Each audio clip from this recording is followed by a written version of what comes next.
Red meat for agitated Nebraska fans on Tuesday in Lincoln. Let's get into it.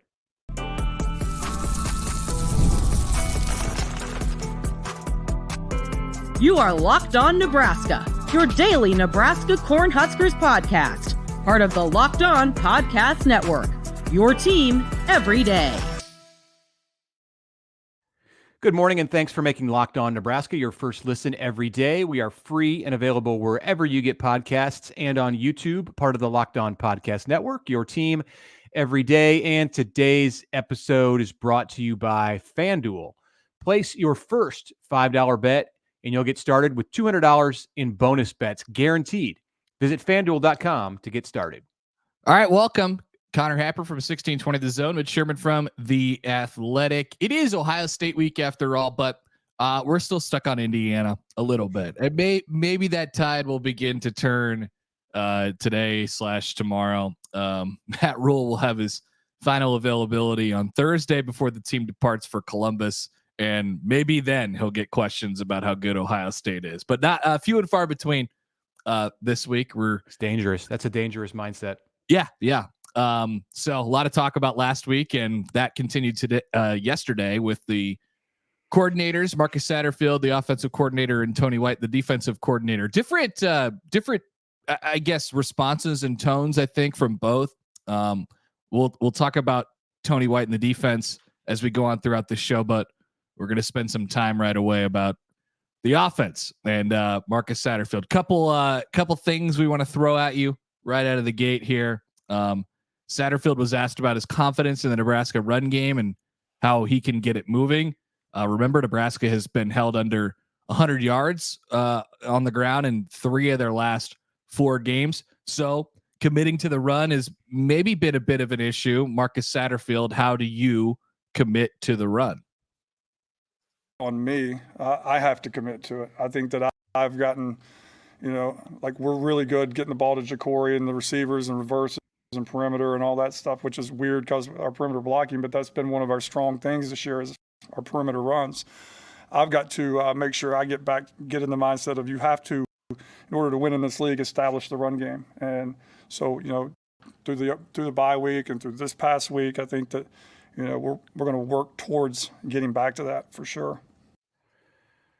Into the bye week. So we are 3 full months into the season since Nebraska started training camp. And it isn't time now to just start to make decisions to commit to the run. That's my main takeaway from this. And there was something else that Marcus Satterfield said on Tuesday that's been a little bit more explosive on the local and national level. And we're going to get to that. But I feel like this is the more substantive, bigger statement of the among the things that he said, because this is him essentially admitting that he hasn't been committing to the run and he needs to commit to the run more. Meanwhile, you've had the head coach, and he said it most adamantly on Saturday after the 56-7 loss at Indiana, that Dylan Raiola as a quarterback is not someone that Nebraska can have drop back 44 times and expect to move the ball or win. They need a run game. And I think just about everyone knew that. Like, we talked about it. Not that we're the end all, but it's been discussed at the coaching level, at the player level. And here is the offensive coordinator 7-8 games into the year saying, it's on me. I need to commit to the run. So that didn't go over necessarily all that well among a Nebraska audience on Tuesday. Yeah, there's a couple steps though. I mean, you have to commit to the run. Obviously, that's first, right? You have to actually run the ball in order to commit to the run, in order to be good at the run. But that is the second step.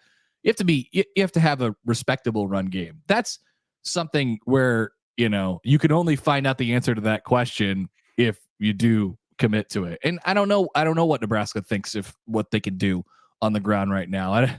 They're pretty vanilla. They're pretty simple, I guess, in the run game, and it's hard to get things going, especially with the personnel that Nebraska has at this point. So it's a little bit of a chicken or the egg thing, but there's no doubt. I mean, even in a game like we saw this past Saturday, that Nebraska needs to be able to move the football on the ground, but actually try to move the football on the ground first. When he's dropping back, when Dylan's dropping back 44 times, his internal clock is speeding up quite a bit, and that's what happens. Everything sort of imploded on itself on Saturday. He started throwing interceptions, and everything got moving a little quick on him. So Nebraska needs to just kind of take a deep breath and I don't know. It's been sort of panicky on the offensive side of the ball. Obviously, especially in that game where you're down, by many, many touchdowns throughout the majority of the game. But Nebraska just needs to take a deep breath and sort of, even when it's down by 7,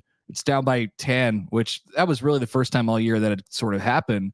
It just was like, wow, you're really trying to push this thing uphill, and it wasn't that bad, And that's the way it felt on Saturday. Even as Matt Rule pointed out early in his press conference on Monday, it was 21-7 with 4 minutes to go in the first half, and Nebraska had the ball, and it seemed that there was a chance to salvage what had been an ugly first half and go into the locker room maybe down 7 or even 14 wouldn't have been catastrophic. Instead, it was 21. Look, this is 2 years in a row that Nebraska's had kind of an existential crisis around the offensive system, and last year it was somewhat out of their hands because, well, it wasn't. They recruited a quarterback and put all of the eggs in the basket of that quarterback, and then he got hurt and couldn't stop turning the ball over, and they didn't have a backup system to rely on. So they had to change the offense midstream, which is a terrible place to find yourself in as an offensive coordinator when you prepare to run an offense all through an offseason with one player at the helm, and then you can't do it 3 weeks into the season. This year, different scenario where Nebraska expected going into the year that the run game was going to be there. I recall Satterfield saying that early in the season, we're going to be able to run the ball. That was what he said. They thought they could scheme runs with the system that they had, and that the run game would be there. It would be reliable. They would be able to go to it when they needed it. And it was about improving the passing game and taking this freshman quarterback and the new receivers and the different weapons that Nebraska has and crafting that into a system to go with the run game, which was already there. I assume because they had it last year. Well, last year you had a running quarterback. Yeah, it's different. And it makes everything different. And you didn't have a pass game to lean on, and you ran the option and you did zone read. It's different this year. This is a pro style offense. So the fact that they counted on a run game when clearly it wasn't ready to go, did they work on it enough? I think that's kind of what we're hearing from Satterfield here, is that he has yet to commit to the run game at the level that it's clear now, 7 games into the year, that Nebraska needs in order to make the system work. So 2 years in a row, kind of a significant miscalculation that you're discovering deep into the season. Yeah, I made the analogy. I think we briefly mentioned the wide receiver blocking thing, and how it's a problem in the offense. And I sort of made the analogy to the broken down car. If the car is broken down, that's kind of the rearview mirror or the side mirror or whatever. This is the engine. This is the big part, the run game. I mean, that part of it is broken, and all the stuff around it has broken as a result of the engine being faulty at this point. So Nebraska has to at least be. I mean, the numbers that we were throwing out there at the beginning of the year, as far as a yards per game, rushing total for Nebraska, 150, 160. We're like, it doesn't need to be that much. It doesn't need to be 220. It doesn't need to be Ohio State. Just have it be respectable.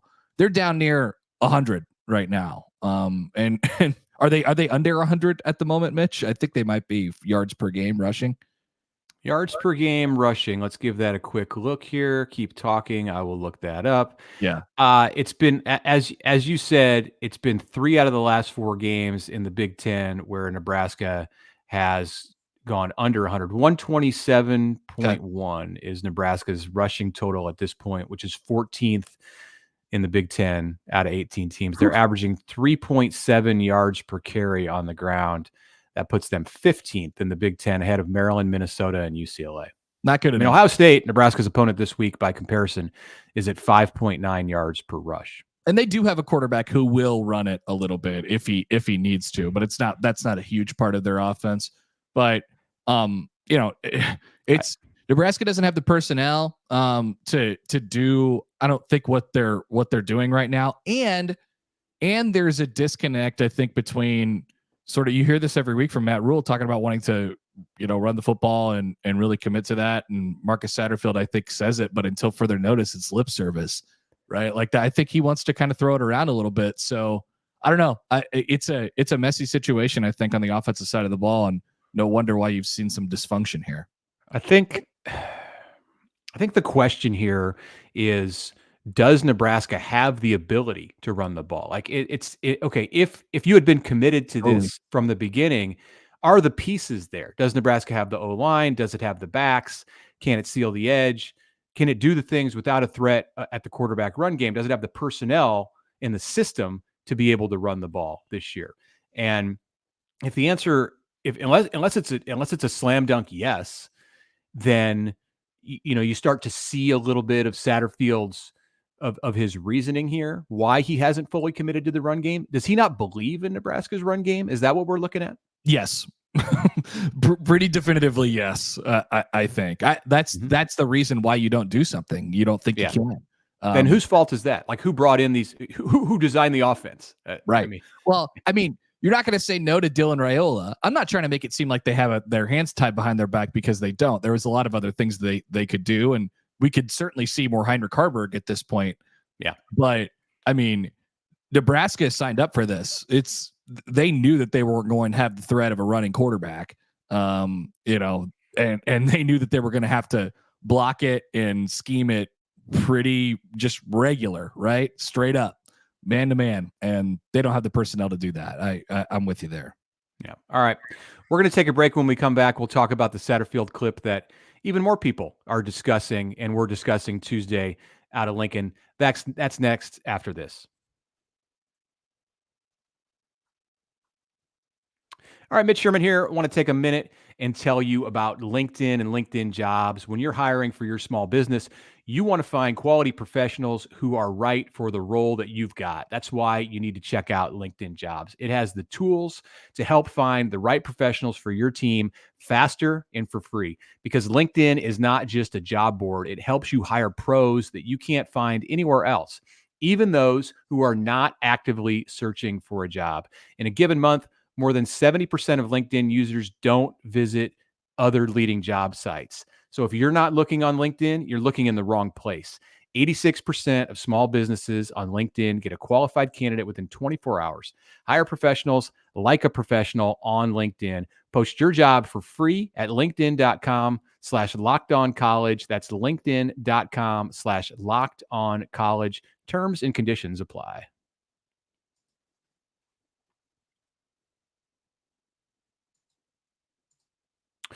Okay, welcome back to the second segment of the Locked On Nebraska podcast on this Wednesday of Ohio State week. We've got a couple more days of episodes. Thursday, we're going to open up the mailbag. So if you're listening, if you're watching us, send us mailbag questions. Hit us on YouTube in the comment section. We will dive into that cesspool at some point on this Wednesday and fish out some questions that are there. Send us an email at lockedonneb@gmail.com. You can find us on Twitter at Mitch Sherman, at Connor Happer. We would like to hear your questions. We will get to them on Thursday. Friday, a little more lighthearted. We'll take the black cloud away from what has been hanging over us this week, or maybe we won't when we predict the Nebraska-Ohio State game. But we'll make lots of other predictions too that don't involve Nebraska-Ohio State. So get you in the mood for a college football weekend. That's coming up on our Friday show. So, all right, let's get back to Marcus Satterfield and this offensive conversation out of Tuesday's media availability in Lincoln. This one, Connor, is a bit more delicate. I think we have to have the proper perspective and the proper context as we go through this question and this answer. Friend of the Locked On Nebraska pod, Kevin Suits of Channel 1011, the CBS affiliate in Lincoln, asked Marcus Satterfield a seemingly innocent question on Tuesday. Listen to it and then the offensive coordinator's answer. So as a play caller, what's that target number for yards per play that you would aim for? That's within reason.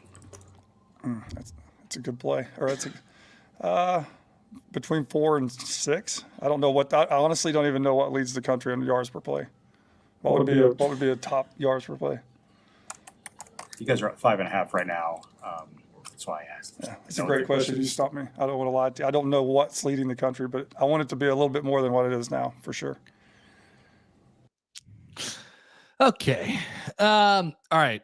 So I try to give people the benefit of the doubt, and I could see what Marcus Satterfield is thinking. He's sort of an old school guy.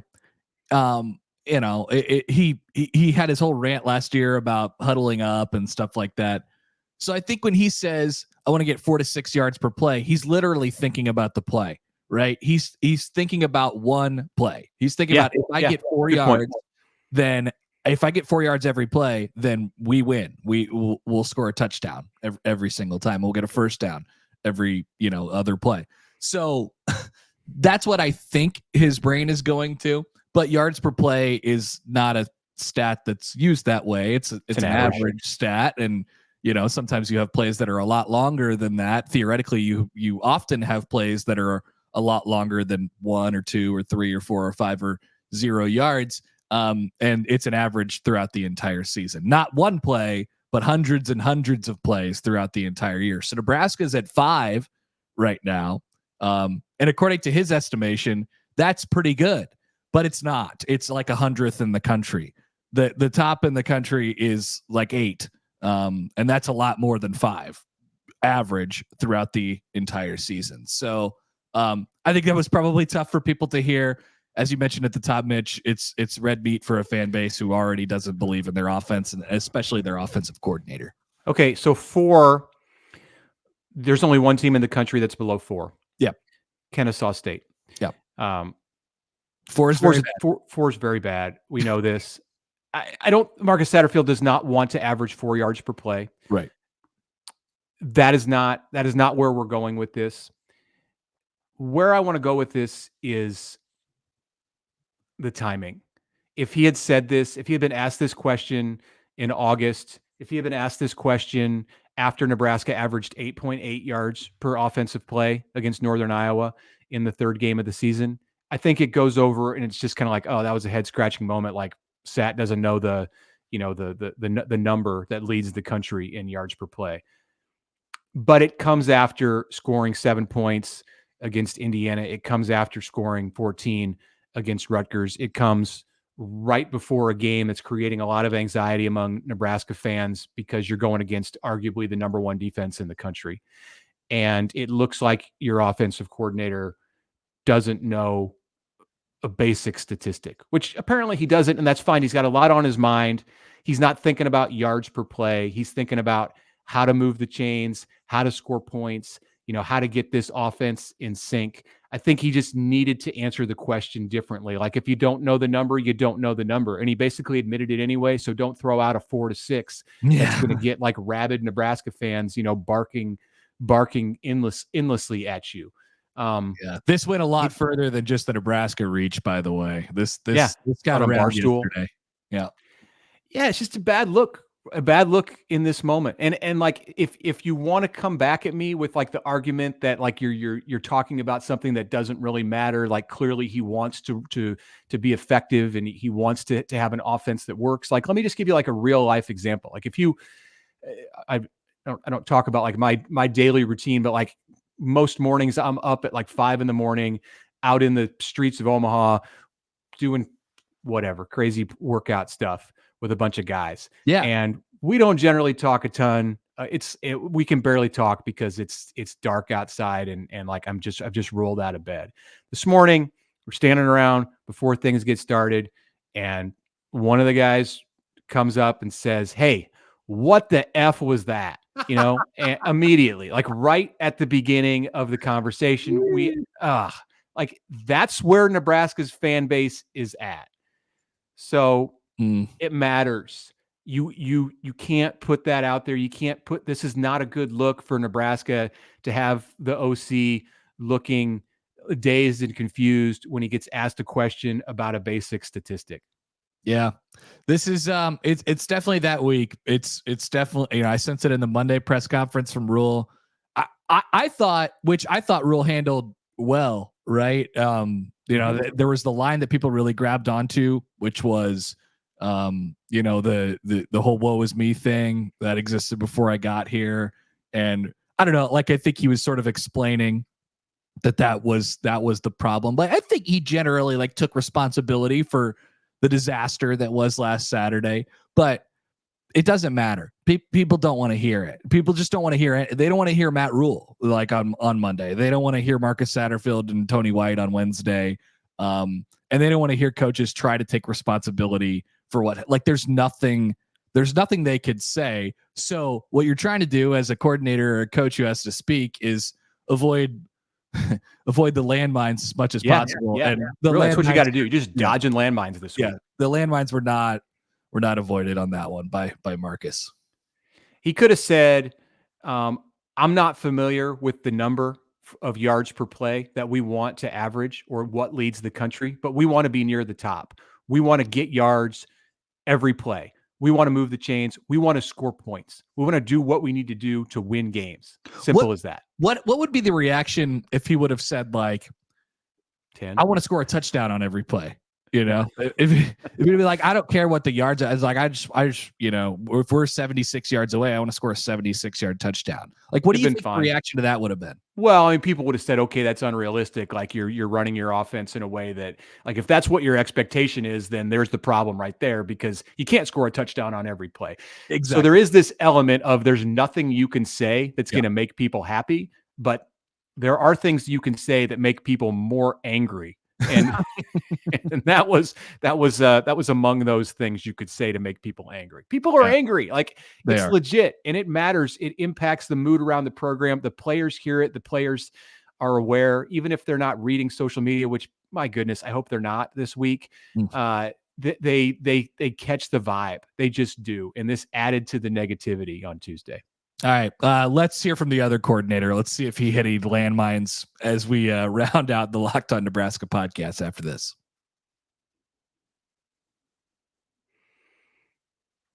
All right, football fans, you can start the season with a big return on FanDuel, America's #1 sportsbook. When you get the hunch in the middle of a game, check out the latest stats, view live play-by-play, and so much more, all on the same page where you place those bets. So you'll get started on the FanDuel Sportsbook right now if you're a new customer with $200 in bonus bets guaranteed, and all you have to do is place that first $5 bet. The world becomes your oyster after that. No possible landmines for you. After that, a $5 bet, you can turn that into $200 in bonus bets. That is with the FanDuel Sportsbook. Head to FanDuel.com today. Once again, FanDuel.com. That's FanDuel, America's #1 sportsbook.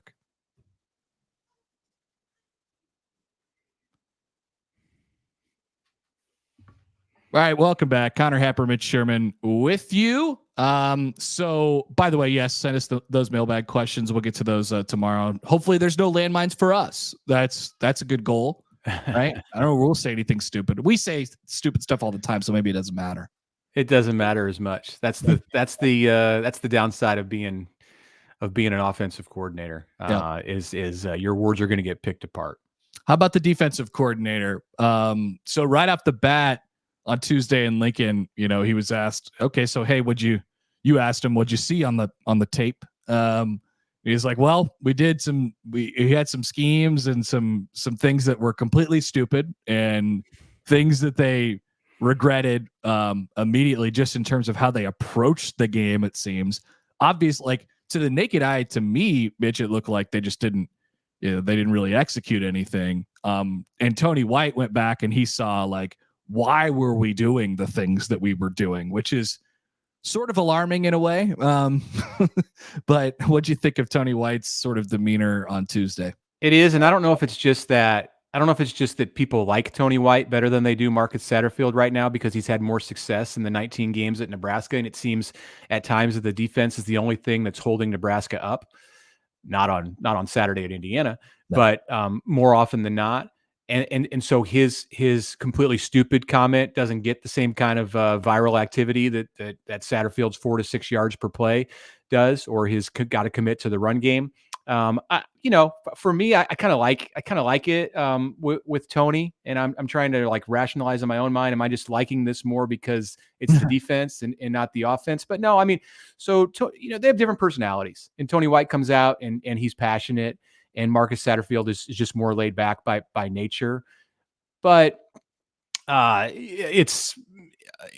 guess it's not a landmine. It makes you wonder. So you're running schemes that you see a few days later as completely stupid. Like, how did you not see this going into the game? I guess that can happen in football. They were surprised by the way that their schemes worked against Indiana. The one that he mentioned that he got specific about is that they were creating too many. Indiana was allowed to create too many one-on-one matchups, and Nebraska wasn't winning those one-on-one matchups. And Definitely. The personality that he wants to see from his defense is a swarming defense where there are 3 or 4 white jerseys, in this case, white jerseys and white pants around the football. And if one guy gets beat in a one-on-one situation, one defender, then there are 2 or 3 there more to clean up the situation. We've seen that kind of play from Tony White's defense often. We did not see that on Saturday in Bloomington.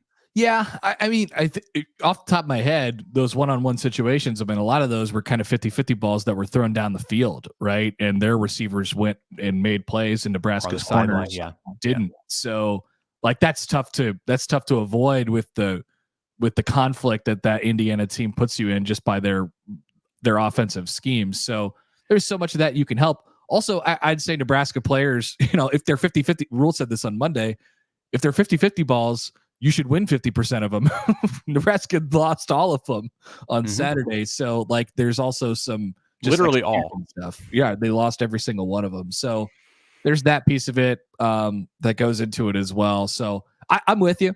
I sensed a sort of anger from Tony White and the defense in general, especially when you get to Isaac Gifford, who said, quote, "It's not my first ass whipping. You've only got one option to keep fighting." And that guys are, quote, pissed off.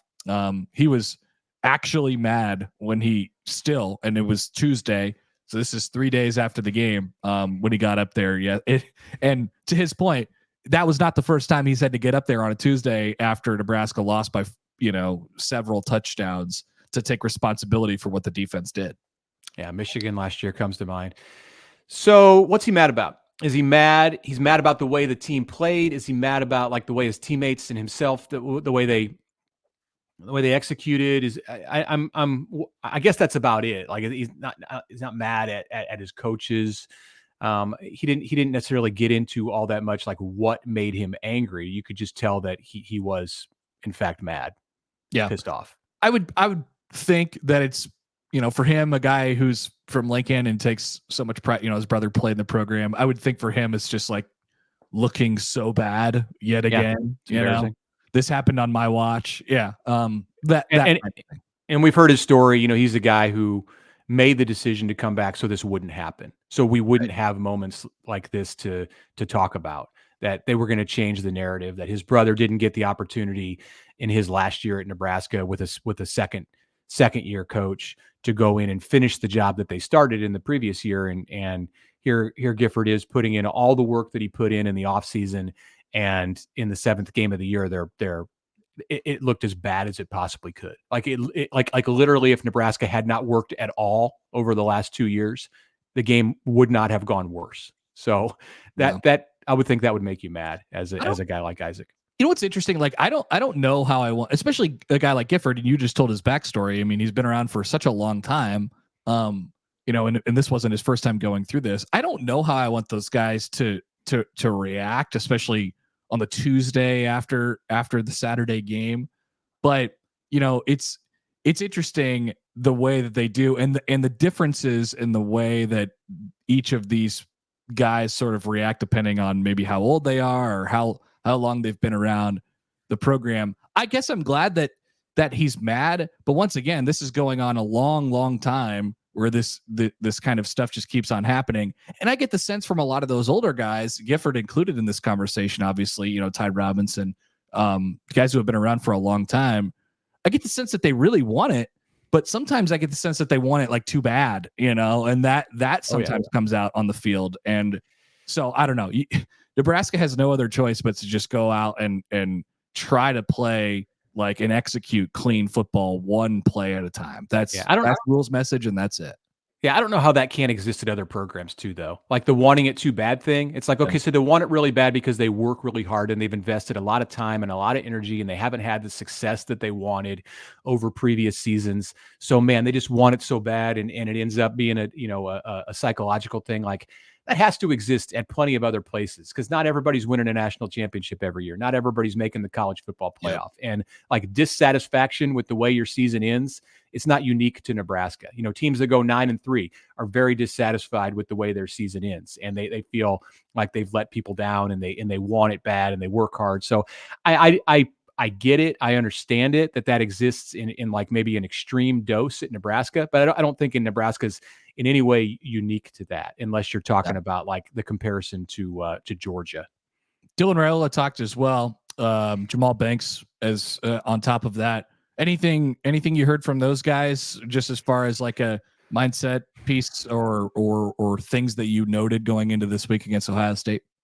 Dylan just took responsibility for not getting the ball down the field. I'm curious and legitimately curious. Like, does the responsibility lie more with the wide receivers and their lack of explosiveness and just getting open and getting out of breaks and running good routes?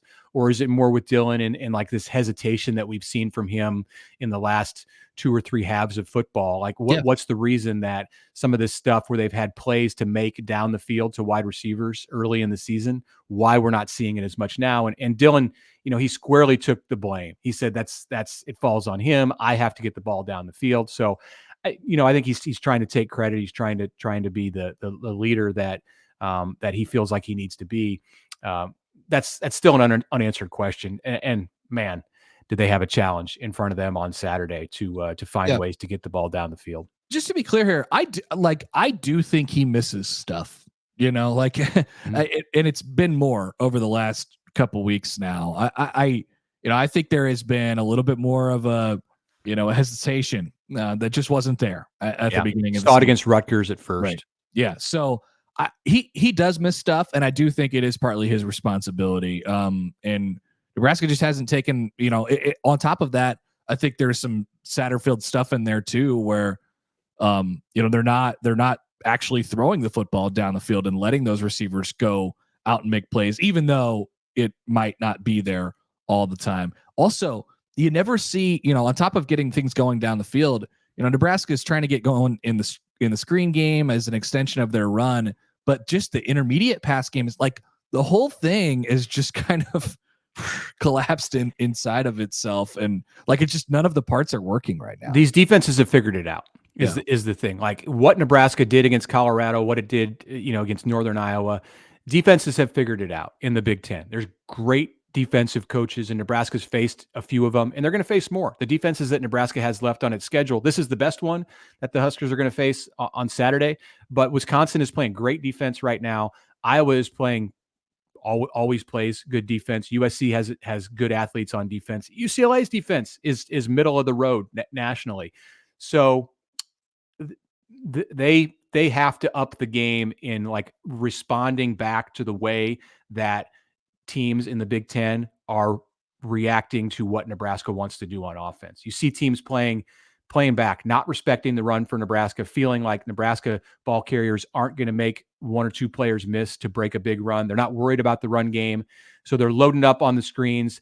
The end arounds, the reverses aren't working in the same way that they were early in the season. And then the downfield stuff's being taken away. So what's the reaction that comes from Nebraska? That's on the plate of Marcus Satterfield as they move forward.